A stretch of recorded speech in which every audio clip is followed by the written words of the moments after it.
ஒரு குட்டி பேபியோட லைஃப் சயின்ஸ்னால் சேஞ்ச் ஆச்சு அப்படின்னு சொன்னால் நம்புவீங்களா? ஆமாம், இன்றைக்கான ஸ்டோரிக்குள்ளே போகலாம். 2025 நடந்த உண்மையான சம்பவம் தான் இது. கேஜி முல்துன் அப்படின்னு சொல்லக்கூடிய ஒரு குட்டி பையன். அவன் பிறந்தப்பவே ஜெனட்டிக் டிஸார்டரோடு பிறந்திருக்கான் அப்படின்றத டாக்டர்ஸ் ஈஸியாக கண்டுபிடிச்சிட்டாங்க.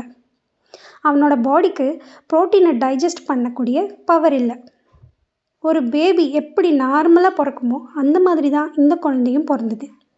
ஆனால் அவனோட பாடிக்குள்ளார நடக்கக்கூடிய சிம்டம்ஸ்னால் அவனோட பாடியில் ஒரு சைலண்ட் டேஞ்சர் நடந்துகிட்ருக்கு அப்படிங்கிறத தான் டாக்டர்ஸ் கண்டுபிடிச்சாங்க. அமோனியா லெவல் இன்க்ரீஸ் ஆகி லைஃப் ஒரு த்ரெட்னிங் கண்டிஷனுக்கு கொண்டு போயிடுச்சு. இதனால் பிரெயின் டேமேஜ் ஆகலாம், கோமா கண்டிஷனுக்கு போகலாம், ஈவன் டெத்து கூட பாசிபிள் தான் அப்படிங்கிறத டாக்டர் சொன்னாங்க. இதை கேட்டு அவனோட பேரண்ட்ஸ் ஹெல்ப்லெஸ்ஸாக ஃபீல் பண்ணாங்க. டாக்டர்ஸ்க்கு தெரிஞ்சது டைம் ரொம்ப கம்மியாக இருக்குது, அதுக்குள்ளே சீக்கிரமாக இந்த குழந்தைய காப்பாற்றியே ஆகணும் அப்படின்னு. அப்போது சயின்ஸ் தான் ஸ்டெப் இன் பண்ணிச்சு. எப்படின்னு பார்க்கலாமா?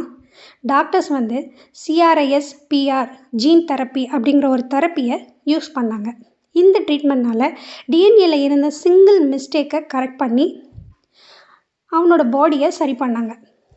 இது ஒன்லி பேபிஸ்க்கு மட்டுமே பண்ணக்கூடிய பர்சனலைஸ்டு ட்ரீட்மெண்ட். இது சினிமா இல்லைங்க, அதே மாதிரி மேஜிக்கும் இல்லை. Real science, real life. Modern medicine அப்படிங்கிறது எவ்வளவோ பேரோட லைஃப்பை சேஞ்ச் பண்ணக்கூடிய ஒரு ஃப்யூச்சர். ஆஃப்டர் ட்ரீட்மெண்ட்க்கு அப்புறம் அந்த பையனோட பாடி நார்மல் கண்டிஷனுக்கு வர ஆரம்பிச்சது. அமோனியாவோட லெவலும் கண்ட்ரோல் ஆச்சு. அதே சமயம் அவனால் ப்ரோட்டீனையும் சாப்பிட முடிஞ்சுது. கொஞ்சம் கொஞ்சமாக அவனோட லைஃப் ரெக்கவர் ஆக ஆரம்பிச்சிது. இது மட்டும் இல்லை, நம்ம வேர்ல்டுலேயே first baby saved by personalised CRISPR gene therapy அப்படின்னா அது கேஜே முல்துன் தான். ஒரு குழந்தை சிரித்தா அந்த ஃபேமிலி மொத்தமும் நிம்மதியாகவும் சந்தோஷமாகவும் இருக்க முடியும் அப்படிங்கிறதுக்கு இந்த ஸ்டோரி உண்மையிலேயே ஒரு பெஸ்ட் எக்ஸாம்பிளாக இருக்கும். That is the power of medicine. ஃப்யூச்சரில் சயின்ஸ் இன்னும் எவ்வளவோ லைஃப்பை சேவ் பண்ண முடியும். இந்த பேபியோட உயிரை மட்டும் இல்லை, நிறைய பேரோட உயிரை சயின்ஸ்னால் சேவ் பண்ண முடியும்.